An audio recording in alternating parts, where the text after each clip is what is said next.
的是 PLS-SEM 跟 regression 分析哈，那这中间不是929，我们最后另外一题在谈的是中介跟调节。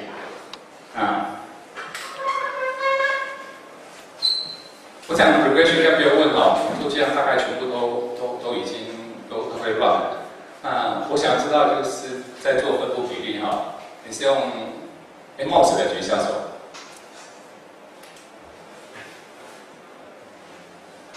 手放下哈 ，SEM PLS， 你看不好记，有2个都用的，有了一定有了，好，手放下哦。那如果你2个都用的，我们就觉得很棒哦，你可以克服掉很多的问题，不会受到限制哈。那我的 outline 跟 research 其实是反它对应的哈，一般纸板 outline 就是对不起那个 outline。 那我要谈3个议题其实在解决3个不同的研究的问题。那第一个是演进，那 evolution 其实是很重要的概念，就是为什么它会分叉。那有讲说这跟我要写 paper 有什么有关系？有些东西你可能没有交代到，还是比如说丢给你的时候，你不知道说他在问什么，这个 evolution 是有关系的。 就是它有某些的演进，但某些的分叉。那第2个其实上就是我们称为 PLS 跟 PLS-SEM。那每次讲到这边2016，我都必须要 update 哈。PLS-SEM 我们称为一般，当时我们都讲说 component based 的 SEM。那当然又跟 evolution 有关系哈。那到2016年，基本上它比较定义正确的词已经改成是 variable based 的 SEM。 所以你看，2016新开出来的 paper 部分，好，那最新的会update到这里来。然后第3个是中介跟调节你如何验证跟中介跟调节？那这是一个演进也蛮新的议题那我们过去我们都用 Wen-Lung 和 Kenny 同意吧？1986。如果这不熟，我们就没有办法讲下去了我们必须背上在你已经懂 Wen-Lung 和 Kenny 之后谈的议题了。所以你没有用过 Wen-Lung 和 Kenny 的，你就听一听就好了。那 Wen-Lung 和 Kenny 基本上用了20几年。那我过去的经验是蛮有趣的我在您如果看到我的资料 publish 的我2007年，然后书会看的是2009。我当时把 Wen-Lung 和 Kenny 所有做的东西用 regression 跟 distortion 把它 publish 出去了。 那我知道很多人在上面之前做跟我一样碰到很大的困难。当时我的心态就是 OK， 到此为止，我应该可以克服过去20年来讲的一般性的研究了。那2010年以后，我们就发觉天哪，不一样那个中介部分被洗牌的好凶调节也被洗牌很凶。我讲的洗牌是说它的 evolution。 我们从来没看过中介跟调节在短短的5到8年，可以说10年，那有这么大的变化。从我们一般以前都认为我们很习惯用 Wen-Lung 和 Kenny。好，那我们当然能够讲人你去看，这应该是最近的，我们讲 PCSI 范围很广，对吗？那我们不会没事去看人家或者人家记忆没有过来。 他谈到东西，我们就把它打开来看一看。那最近的这个去看一下可能是最新的 PCSI 去找一下。最新做的中介，国内已经算蛮好的 journal 了。那我要比较沉重会讲说，我们落后国际超过5年。那最新的中介不是长那个样子的。所以他其实我觉得整个做的都一点蛮好的，分析也蛮好的，但是他中介没有做完。 那我后面今天应该会 deliver 出来就说有哪些它其实是没有做完，没有做完代表什么意思？如果你希望到比较好的 journal 到国际去的话 ，normally 你碰到像我们懂的人，你应该是被打枪的，因为你没有做完。但是它 paper 里面写的还是非常在 Wen-Lung 和 Kenny 的所以没有错不错的问题是你有没有跟上目前国际上面已经 走向的部分，好，因为会跳掉我现在没有办法直接切完整画面给各位。好，那这是我近几年做的哈，那当然有些我是协助，是我主力的。那最近的跟我们的中介调解有关系的哈。那有一位是我们比较早在做的哈，那申元宏，好，那他人也在这里哈，等下有需要我们再找他。For mediator， 好，那另外我们在做的是我那时候我另外学弟的哈，那他目前在大陆可以收大陆的 data 啊，所以我们有做美国跟 China。好，那2016部分在处理的部分呢。这边各位可以去看的哈，它是 model comparison， 很特别的，就是有的可能听我讲过了哈，我们是一脚踩在 column base， 一脚踩在 PLS-SEM。好，那有些可能听我有讲过哈，要把过去10年的功力用在上面哈，做它的 comparison。然后我们用的最原始的 data 是8个理论哈，那后来因为某些要求跟因素，最后是比了6个啊，属于理论上的理论。那重点上面是你怎么在2个的方法上面同时用上来。好，那它的贡献基本上就会讲说，在各种不同观点上面，你会有不同的结果。非常在哪一个角度，不是理论而已哈，就是方法上面进来。那万一不同的结果，你怎么去解释它？那目前我写的是2016哈，但会看在2017。那这个就是我们在讲的哈，我们用的 decomposition， 然后用的 second order。原本我的开头有一个 second order 哈，被鲁伊尔狠狠的砍掉了，可以吗？好，反正他有一些意见就对了。好，所以那个子议题上面 decomposition 我们原本是 second order， 然后 PLS 的 MGA。那 PLS MGA 就是另外一个议题，我今天大概不太会有多时间跟各位讲。那可以给 hint 的哦，就是我们以前做的 microgroup analysis 基本上都是盖着一只眼睛在做的。上个礼拜我碰到邱浩真啊，我们在同一场的口试，我们就稍微很简短的时间在讲一件事情。10年前其实我们就在处理 multiple group comparison 问题。但是很难做出来，所以我2005、2006我印象到很深刻哈。我那时候 approach research 做不出来。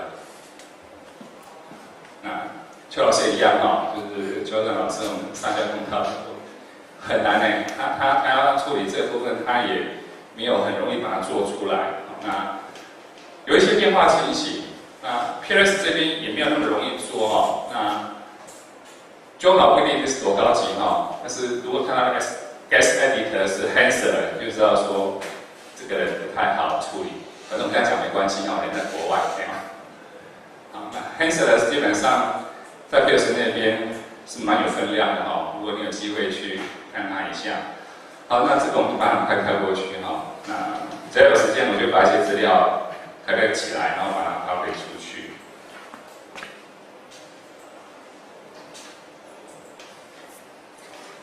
好，那我想各位很多人手上面可能就有这一本 Smart PLS-SEM。那现在有一点状况需要再说明的啊，因为我当时在写的时候是用 Smart PLS-SEM的3.19版，那现在是最新的是3.24版。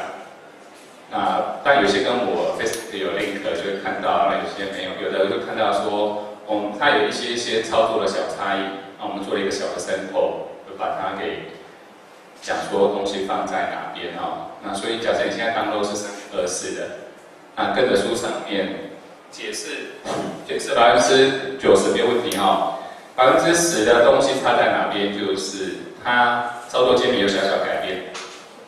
那第二部分是它增加了新功能，好，那新功能那个东西叫做 permutation， 好，那是又是另外一个 approach 的哈。那今年那个 Professor Chin 应政大邀请来政大哈，那晚餐因为有认识的，所以政大没找我去哈。那很有趣的就是吃饭中他就问我一件事情， Do you know permutation？ 那方法是请他 develop 的。那我跟他讲说 ，Yes, I already run it。然后突然就很惊讶，可以啊，他觉得为什么东西一定可以有 run 的？那 permutation 部分在处理完之后，会有一个东西叫做 midcap。那 midcap 那个东西就是最近我们讲的，我们在做完的，明年会 publish 出来。那如果你到时候你有需要，我们就可以再交流哈。所以你真的假设你要用到，那没有用到，其实我不知道各位有什么样的疑问哈。我在做调解，跟我在做调解，做 broker 的调解，跟拿来做 comparison 有什么不同？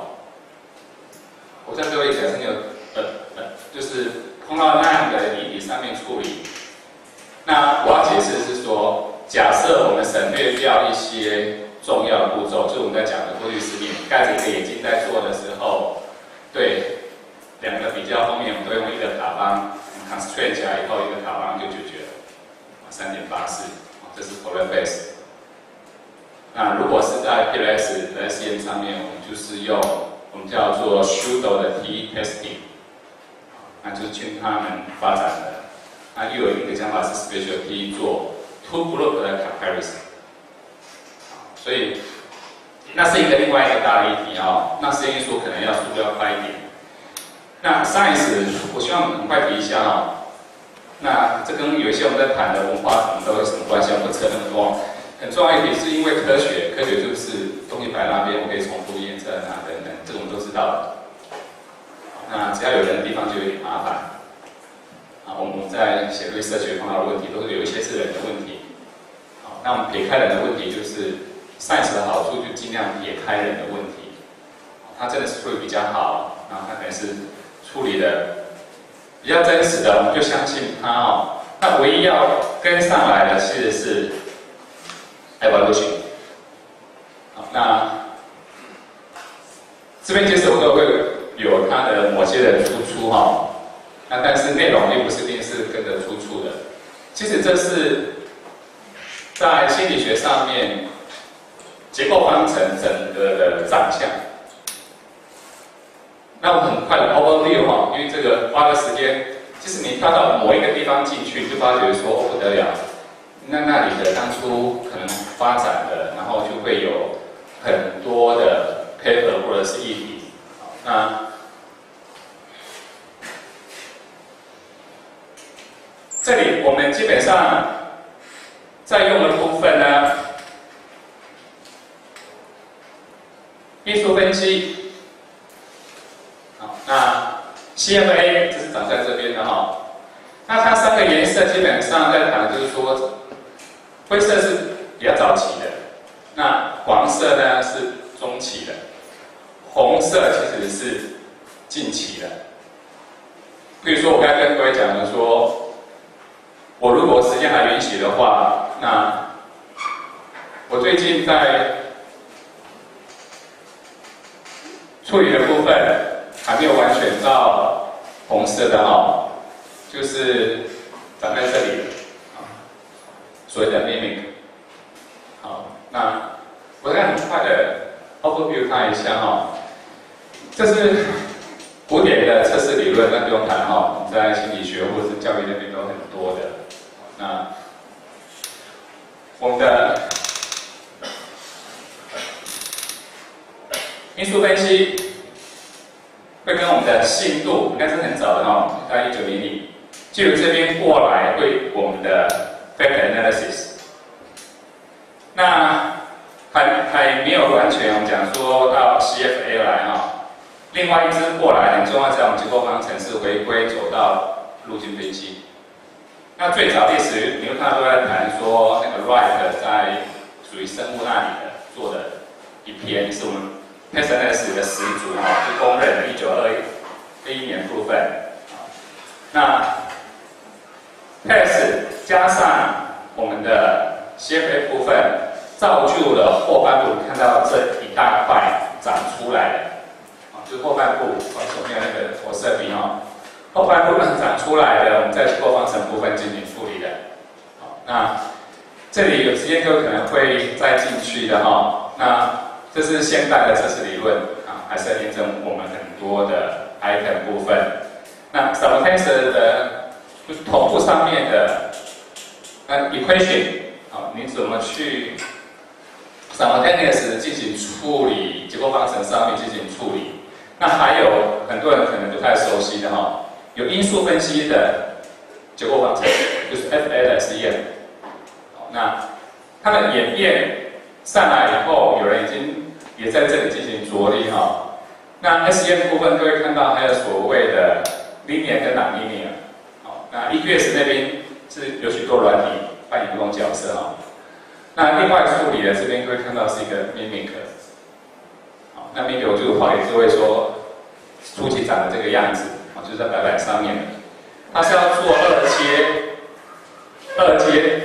它的 default 上面要处理的是在 column base 的 formatting。所以如果你听外面人家告诉你说 column base 不能处理 formatting， 那是错误的概念。那各位可以看到说已经在那边长一只出来，对吗？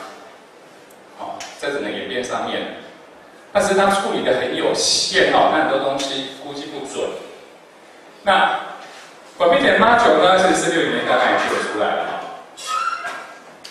那透过使用的许多我们在谈的是 bootstrap， 那后面到现在很多很新兴的部分就有所谓，今天我们在谈的说 PLS 的涨得快，就是在80年代、90年代已经到2000年，已经整个涨起来，涨得还不小。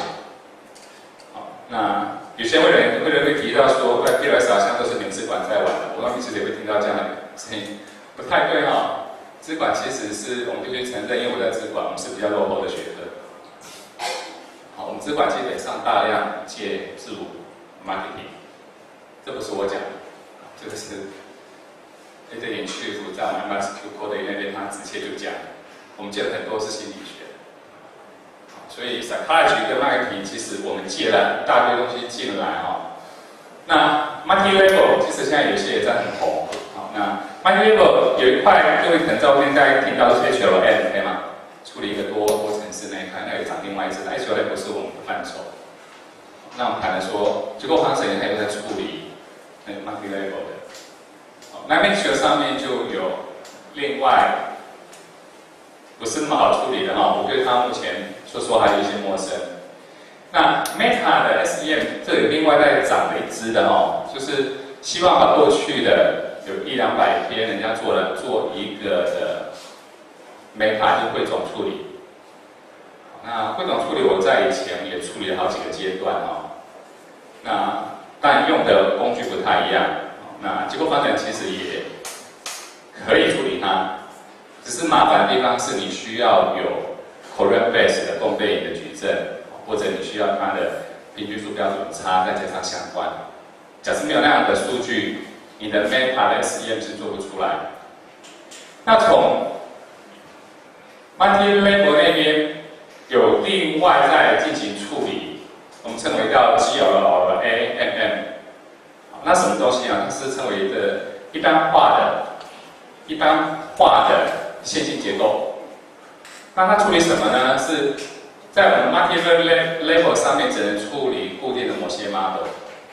那借了 AMM 的部分，AMM 部分，它是可以把4种我们称为 nominal、ordinal、interval ratio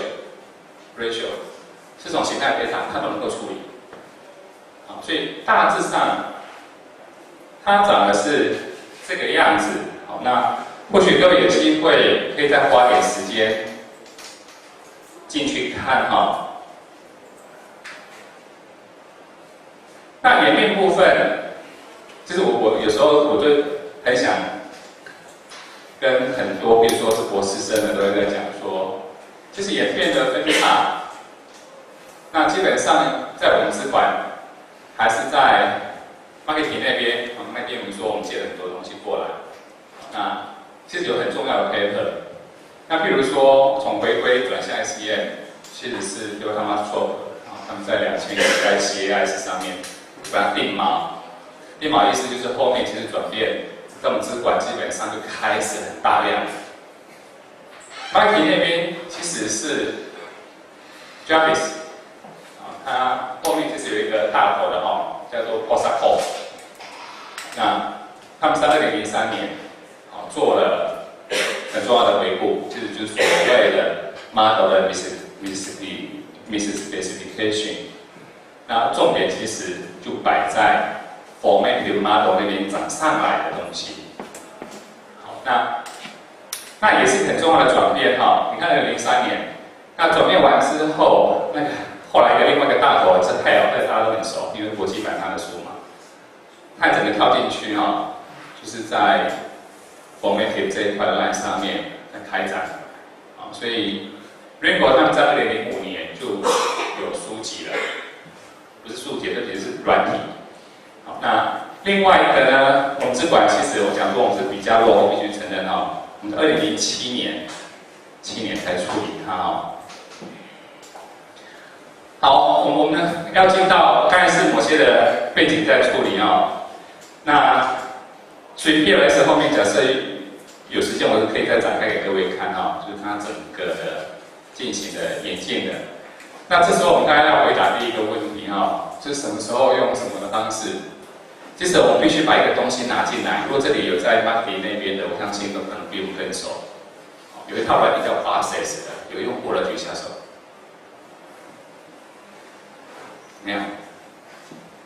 我比较惊讶因为砍树莓那边其实他们已经用到，就是快翻过去了那这是 regression。那 run 起来的，如果你把它的 add on 的软体跨印进去，这里不是那么清楚那其实这是回归。那你把那个 process add on 进去开起来，这是 process。那 process 提供的76种在 mediation 跟 modulation 上面大量方便的工具。那我跟原始作者通 mail， 原本我希望他说可以提供。那我们就可以 forecast， 然后他告诉我说对不起，他授权在他的出版社。那基本上你可以下载那你也可以。原本我们是说我们在这边其实就可以在社群什么就把它整个就 forecast 出去了。因为还是 copyright 的问题那我想各位很熟的，这一看也举手，这是 Amos， 我等下会打开再广告这是 Smart PLS 3.24版。那我们什么时候大概用什么？我们等下会讲碰到的问题它这里有很多的情况下面，但是我们一般常遇到的，无外乎就是样本大小跟常态分布。样本大小其实有蛮多的 paper 在谈这件事情，你去看，你需要到多少样本上面。那资管部分其实还有一些的部分的争议那虽然2006年看到3个，他们试着把它定锚那个有 paper 在 MySQL 上面在讲你的 sample size 至少要多少。那到2010到2012，又另外有 paper 就来谈。那重点就是你的模拟，然后你的检定力。那各位如果有兴趣可以去做那一块但是那个不容易发表，就可以玩一玩。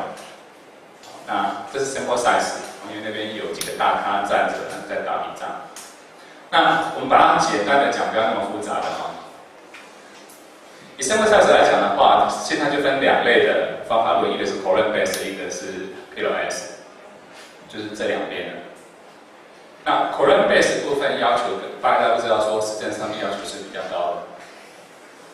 那耳熟能详跟我们一样，就是有点背景，就是一般说你可能有10倍的 indicator，10倍，这是我们的 sense。但 sample size 其实跟你的路径系数大小是很有关系的。你的路径系数越高 ，sample size 会要求会越低。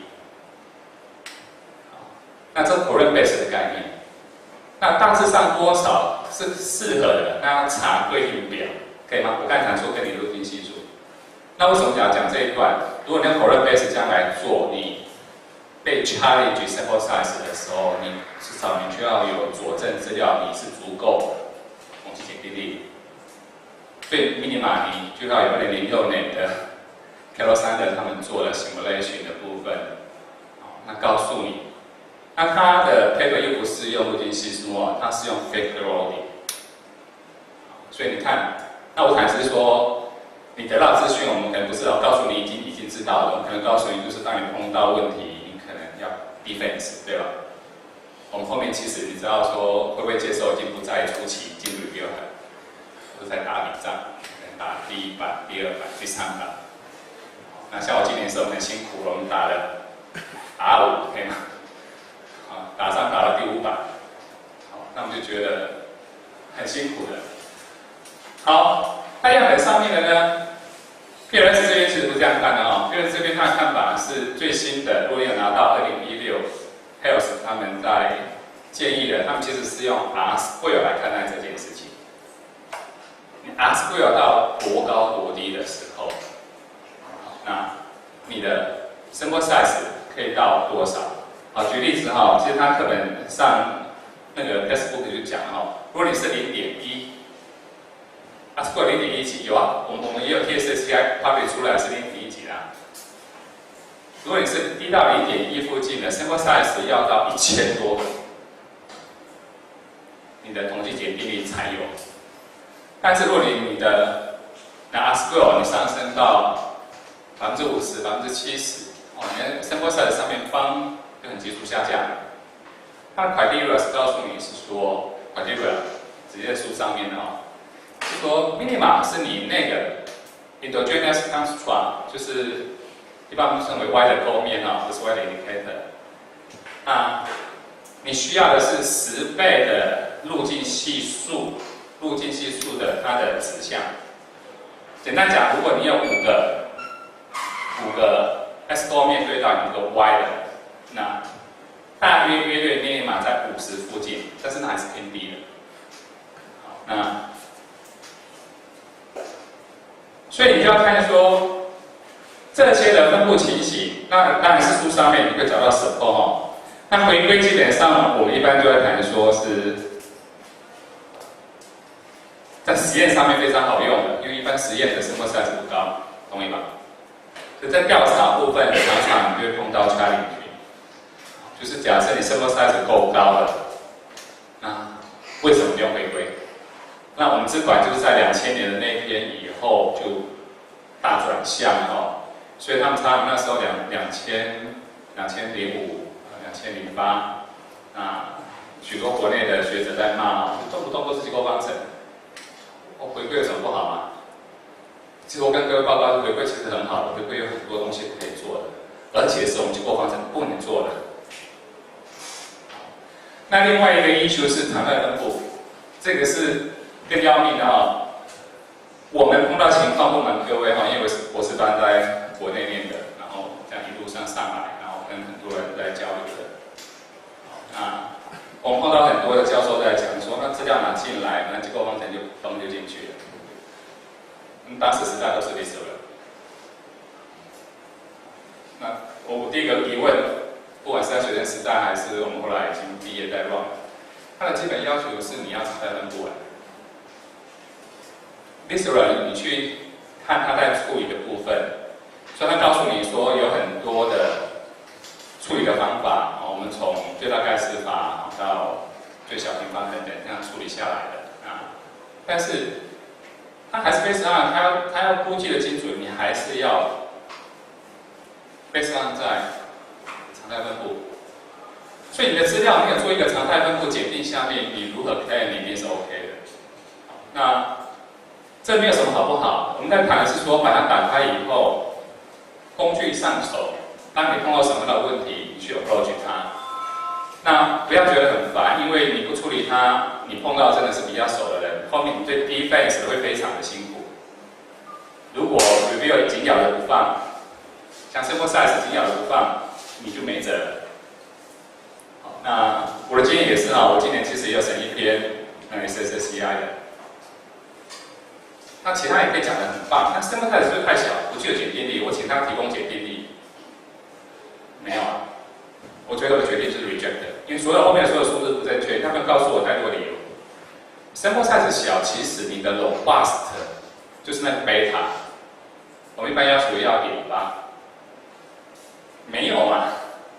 然后其实我还是给他，我们一般都会给他讲，他去看哪一篇 paper， 他至少要多少。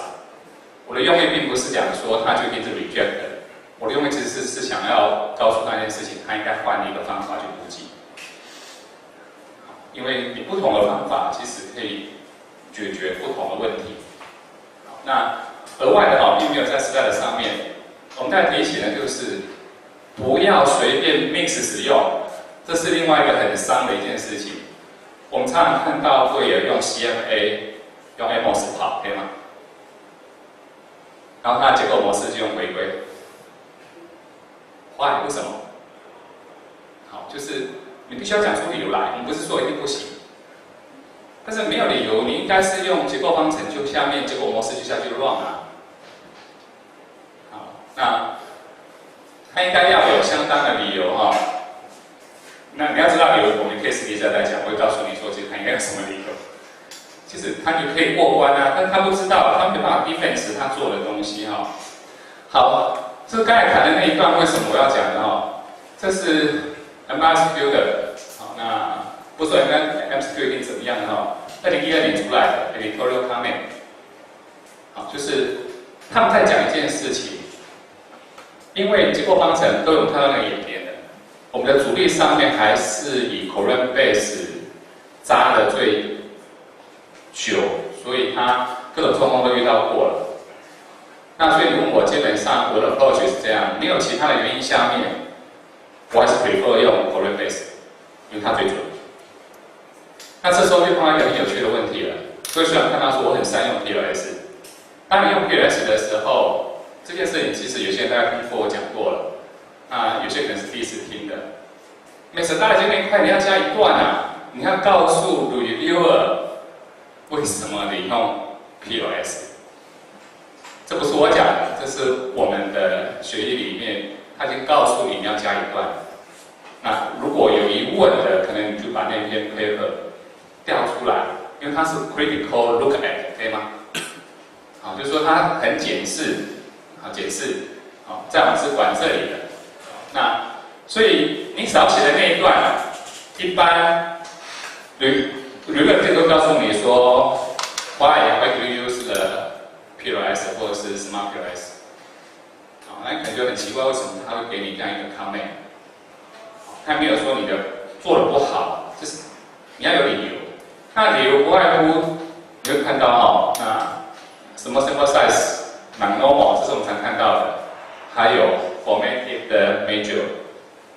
那另外两个原因也很常看到因为在审文上我常看到，一个是 model 的 complexity。模式复杂度我们很清楚，在Coulomb base无法收敛，可以吗？好，就是这是另外的重要因素。那还有一个因素是 prediction。我们看到在 A journal 以上许多都讲说，他用 PLS 是因为 prediction。好，就是预测部分。